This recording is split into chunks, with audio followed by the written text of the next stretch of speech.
السلام عليكم ورحمة الله وبركاته. خبجمتوت هردفتوت channel النائفتيو نجيني ربي بكم جرتن هندتو إسن الرتها جراتو الرس فيديو هاروان إسن إفديبني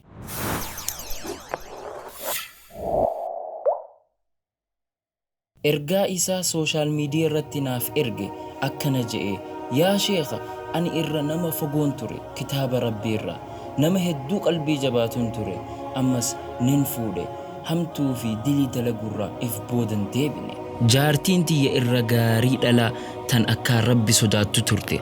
مجاتو كناف دلتي وسو سينا المخياسي فنهمني صاحبان خيا خيستي أن نما خفل جيسو نما تبتو akkasuma nama waan nama rifachiisu dalagu tahuun beekama ture.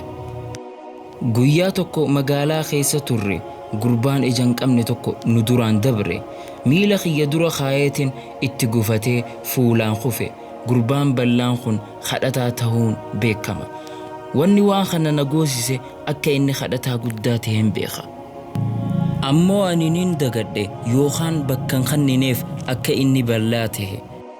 waanin ani baanu akka darajaa guddina ballummaan qabdu hintoohanne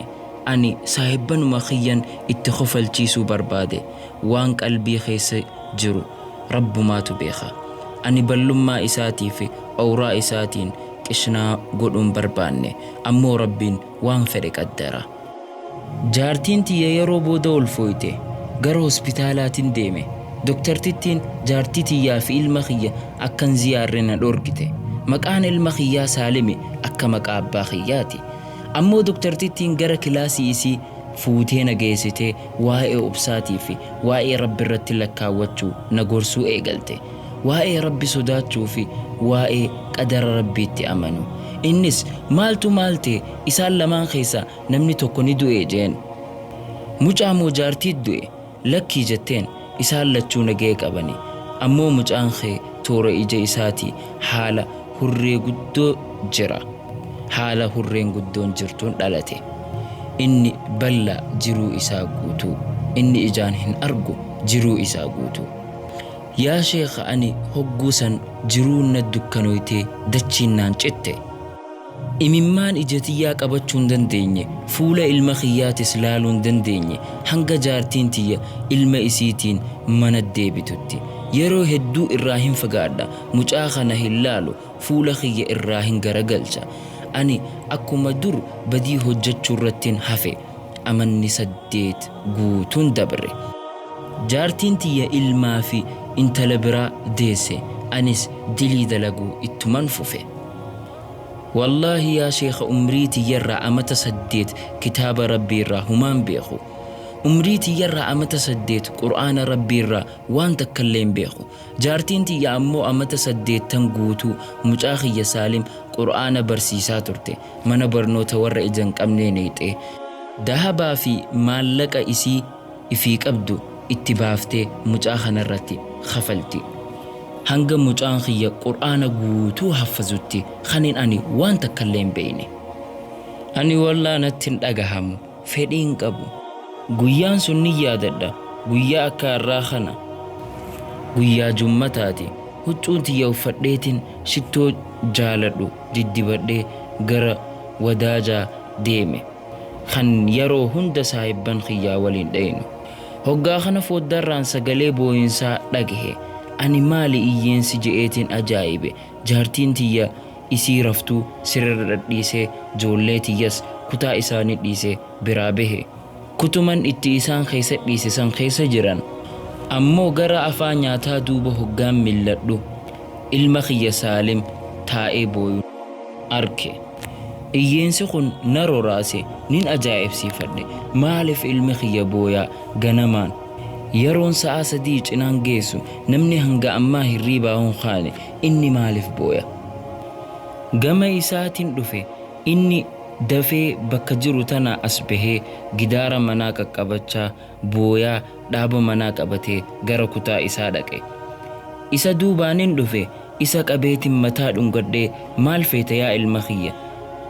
yaa abba siifin himuun dandahu jee yaa ilma khiyyanatti himi maal taate obboleessi kiyya Umar masjida nageessuu irraa booda'aane akkan saffii duraa dhaqqabadhuuf guyyaa jummaa cufa amma innis rafee jira hin kaane ani ammoo nama gara salaata jummaa nageessu barbaada akka saffiin duraa nan dabarreef jecha wallaahi akkan waan yeroo duraatiif dhagahuuti jecha ilmi kiyya ni ja'a je'ee ani hin yaadini ani inumaahu jummaan salaatu nilleen tiifadho amma rifadheetin xiqqoo bakkan itti deemurraahis booda'aanee mucaa kiyya waliin khara salaataa deemuuf yaa Saalim arra nama masjida si geessu beeyta inni ana mucaan yaa abbaa kiyya kun waanatti hin fakkaatu gaafa meeqan hamile ummaa tiyyaan nageessi je'ee ummaan tiyya abbaan kee hin salaatu akka rabbiin qaceeltu du'aa'ii godhiif naan jette anis arra qotaa ummaa tiitiitiif hin si geessa je'een harka mucaa kiyyaa qabeetin gara masjidaa deeme gabanaa arganneetin saffii duraa seenne sa'aan 4 cinaa turte salaata jummaatiif sa'aa takkaa oltu hafe ilmi kiyya Saalim akkan qur'aana fiduuf na gaafate maalitti godha mucaan ijaan qabu je'eetin ajaa'ibsiifadhe isaas hin rafachiisu je'eetin qur'aana fideef waraqaa gara gaggalchu seene akka waan beekutti hanga suuratul kahf banatutti sanbooda qubaan irra deemee qara'a yaa Allah suuraa guutuu qara'a osoon dogongorre hedduun boo'insa jabaa ilmi kiyya Saalim osoon cinaa taa'uu akkan ani boo'ii jiru beekee harka isaatiin gara ija tiyyaa laatee imimmaan narraa haqe akkana naan je'e yaa baaba hin sodaatin rabbiin nama toobaterraa ni qeebala hin sodaatin nama toobaterraa rabbiin ni qeebala yaa ilma kiyya eegan haadhatee fuudhe ani fagoon ture ani rabbirraa baqataan ture wallaahi yaa ilma kiyya kitaaba rabbii yeroo takkallee hin buusne jiruu tiyya keessatti je'e yaa abbaa kiyya anuu siifin gaha magantaa teetirraa qur'aana guutuu haffaze jechi sun akka malee qalbii tiyya na tuyxe onnee tiyya keessa na waraante khutbaan imaamaatis guyyaa san waa'ee tawbarraa turte khutbaan sun waan qalbii tiyya keessa jiruun walii galte masjida irraa hin bahe haalan rabbiif waada galuun akkan qur'aana hin dhiifne akkan qur'aana irraa hin fagaanne saahibban gaggaariin wal bare isaa waliinin yeroo barnootaa fi beekumsa ilmii barachuu dabarsuu eegale guyyaa tokko da'waadhaaf baane yeroon imalaatis baatii guutuu turte gara garii biyyootan Afrikaa guyyaa cufa yookaan turbaan cufa bilbileetiin ilmaan kiyya hubachuu ture guyyaa sannin bilbile Saalim eessa jiran je'en qaraatii jiranaan ja'an joollee ta'anitti bilbileetiin irra salaamadhe guyyaa 2 turee sanbooda guyyaa biraa itti bilbile Saalim eessa jira guyyaa 4 tunaaf hafe sanbooda nin deebi'a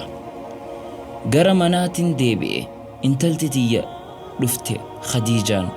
sagalee jarjaraatiin naan jette baaba Saalim gara jannataa kute ajaa'ibsiifadheetiin gara jaartii tiyyaa laalee ilmi kiyya Saalim eessa jiran je'een naan jette leeydaa jabduun qabamee nuti osoo humaa godhuuf hin dandahin gara rabbii deeme yeroo dheertuun siree gubbaa taa'ee dabarse gara kitaaba saniitiin laale kitaaban nama ijaan qabne kan ilmi kiyya irraa qur'aana haffaze ani ammoo kitaaba sanirraa fagoon ture kitaaba mallattoon tuttuqaa irra jiru kan namni ijaan qabne qubaan irra deemu aayata aayataan akka qara'uuf haalan ani booyuun midhaan onnee tiyyaa deeme namni sababaa qaceelloo tiyyaa tahe deeme eega sadarkaa fi bakka qur'aanni qabu na barsiisee booda obboleeyyan islaamaa seenaa tana keessatti of haalaallu wannin ani irraa hubadhe hamtuun ati namatti hojjatte siif deebiti akkasuma bakka ati hin yaanne rabbiin siif tolcha akkasiif irra caalu ati osoo hin tahin rabbiitu beeka. Qooda rabbii keetii gammachuun fudhadhu. Isin ammoo waan hubattan komentii irratti nu beeksisa. Daawwattoota keenya kabajamoo asitti gaa dhuma viidiyoo geenye. Hanga ammaa nu waliin turuu keessaniif galatoomaa. Yoo haarawaa taatan chaanaala keenya Naif Tube subscribe godhuun keessan nu gammachiisa. Viidiyoon tunis yoo isinitti tolte share godhaa. Jazakumullah. Assalaamu alaykum.